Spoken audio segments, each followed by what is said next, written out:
Sveiki, mėly laidos žiūrovai. Šiandien laidoje svečiuojasi jaunoji perspektyvi menininkė Aidenė Nutautienė. Ji kuria parodą. Paroda susijusi su apie sutartines. Todėl pirmą pakalbėsim apie sutartines, o po to keliausim pakalbinti pačią menininkę. Sutartinės – unikalus lietuvių tradicinės muzikos reiškinys. Tai meno rūšis, kurioje darniai susilieja šokis, žodis ir muzika. Daugelis giedamųjų sutartinių yra palydimos paprastų saikingų šokių judesių, vaikščiojimo ratu, pora priešais porą, susikabinus rankomis, kartas nuo karto į ritmą primušant koją. Sutartinės sutinkamos tik šiaurės rytų Lietuvoje, apie Biržus, Kupiškį, Panevėžį. Šias polifonines dainas atlikdavo dainavimo tradiciją iš savo senolių paveldėjusios moterys. Jos dainuoja labai siaurame rate, paprastai šeimoje. Nors sutartinės daugiausiai gieda moterys, instrumentinius kūrinius pučiamaisiais atlieka vyrai. Nuo dainininkų skaičiaus priklauso ir pavadinimas. Sutartinės vadinamos dvejinėmis, trejinėmis ir keturinėmis. Nors čia paminėti tik 3 sutartinių tipai, neapsigaukite, nes jų atmainų priskaičiuojama iki 40. Tai aš esu Aidenė, esu iš Kauno. Viskas prasidėjo nuo tada, kai mes esam kadangi klasiokės, tai mokykloje buvo sutartinių tokie būreliai kaip ir, tai mes ten kažkada su draugėm nuėjom ir mums visai patiko, taip kažkaip netikėtai. Paskui dar vieną prisikalbėm draugę, tai taip gavos, kad iš 2 3 etapą. Pradžiai buvo, kad darom, nes mums fainai. Ir tada prasidėjo, kad ten ta mūsų, kur vedė tos būrelius muzikos mokytoja, į ten vieną festivalį mus nuvedė, mums tai visai patiko čia pasirodyti kažkur atrodo. Ir tada dar netyčia sugalvojom į Lietuvos talentus nuvaryti.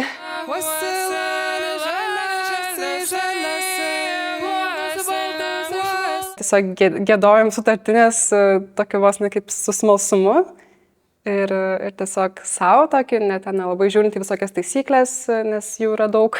Tai mes gal to tarimo nelabai žinom, bet giedam taip, kaip įsivaizduojam, galbūt, kad ten kažkur tartis arba kažkur girdėjom, kad kažkaip natūraliai tiesiog pačiom jaustusi.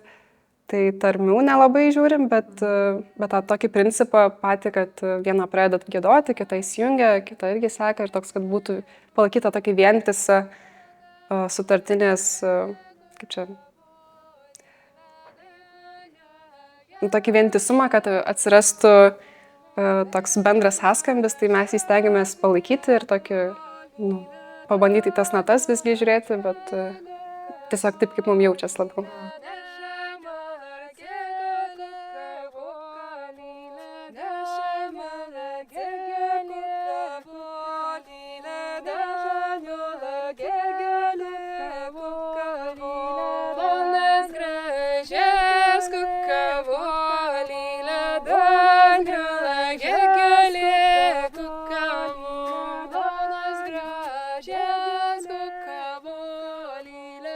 Sutartinės vadinamos ne dainomis, o giesmėmis, nes norima jas atskirti nuo vėliau atsiradusių neapeiginių dainų.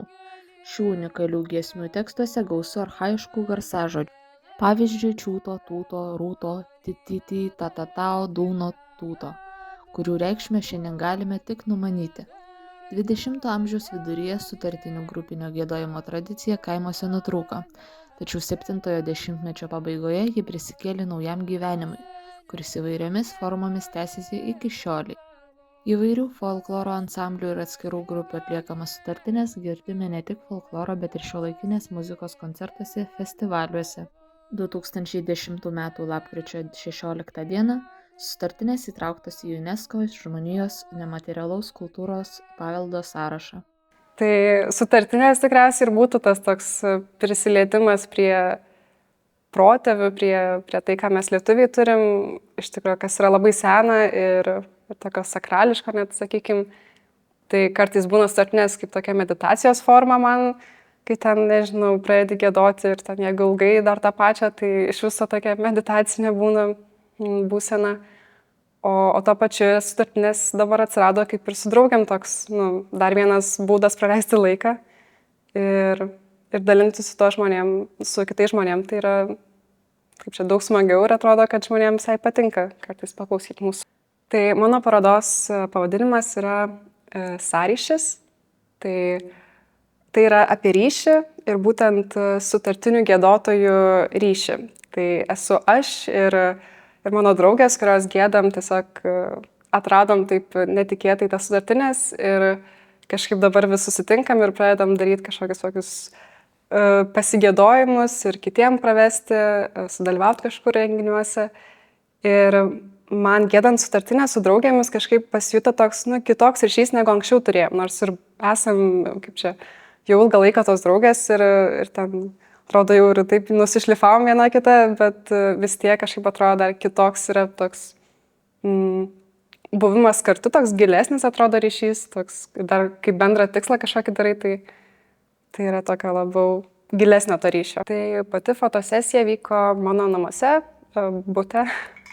Norėjęs tiesiog tokios natūralios aplinkos ir natūralaus apšvietimo, tai ten per daug lempų nenaudojom, tik ten tokį reflektorių ir tokį bandėm, paprastą, per daug nesuvaidintą įvaizdį įgauti ir tiesiog pozavo, kaip čia tiesiog net ir nepozavo tiek daug draugės ir tiesiog buvo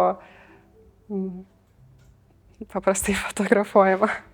Norėjau būtent užfiksuoti tiesiog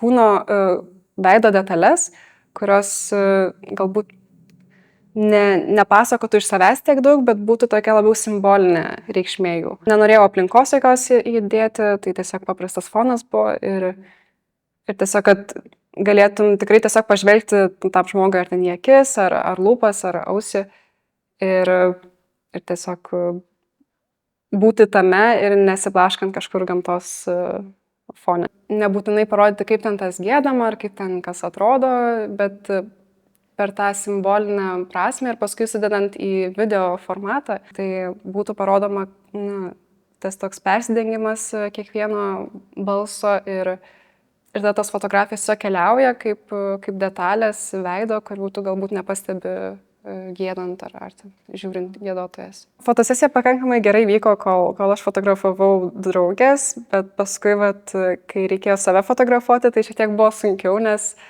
nei ten žinai, ar ten sufokusavo gerai, nei ką, kažkaip pas mane ten neapsisuka kamera, tai negali taip lengvai pažiūrėti, tai toks buvo šiek tiek tame sunkumu, bet tiesiog bandant daug kartų paskui pavyko ir kažkaip pagavau tą būtent norimą kadrą ir kad fokusą pagauti ir tiesiog daugiau gal tada stengiausi redaguojant nuotraukas jau atrinkti, kurios yra tikrai geresnės, bent kokybę ir tada žiūrėti, apkirpti kaip nors. Manau, kad tokia šiek tiek kitokia šita fotosesija buvo, nes nebandė perteikti to tokio, kaip čia, visiems suprantamo to įvaizdžio, kad ten su liaudies drabužiais stovinti ten prie kokio nors, nežinau, kliečio ar kažkur ir tiesiog labiau žiūrint į detalės, kurių galbūt žmonės nepastebi, kai toli stebi, kaip giedoja sutartinės arba patys giedojant.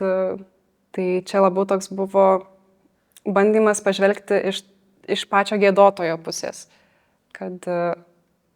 Nes kai giedi, tai tu turi labai gerai klausyti kitų, kas gieda ir bandyti paderinti savo balsą, girdint kitas giedotojas ir dėl to aš pasirinkau fotografuoti ausį, vieną iš elementų. Paskui kitas elementas buvo lūpos, tai simbolizuoja, kad tiesiog reikia dainuoti, taip tikrai tikslės natas pakankamai ir tada sekantis buvo akys, tai akys irgi pakankamai svarbus sutartinėje akių žvilgsnis, tas toks perdavimas, tai kai giedi stengiasi ne tik tais, kaip čia, dainuoti, bet ir tuo pačiu ir žvilgsniu perduoti tą sutartinę. Tai visą laiką, kaip keliauja balsai, taip keliauja ir žvilgsnis ratu.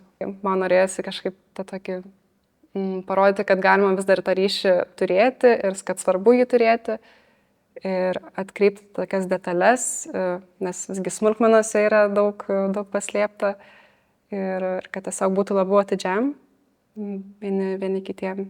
Šią parodą bus galima išvysti gegužės 21-17 val. 101 galerijoje VDU. Tai tikriausiai po šio projekto labiau liksiu tiesiog kaip ir giedotoja tą sutartinių. Nemanau, kad ten gilinsiuos labai į tą fotografijos pusę, ar kaip ten perteikti geriau jas, bet kol kas tiesiog, vat, ką mes darom dabar su draugiam, sesių grupė, tai tiesiog dalinamės socialinės tinklose visokių įrašų, kaip kasdienybėje su paprastais rūbais tiesiog gėdam. Tai manau, kad ties tuo ir liksiu.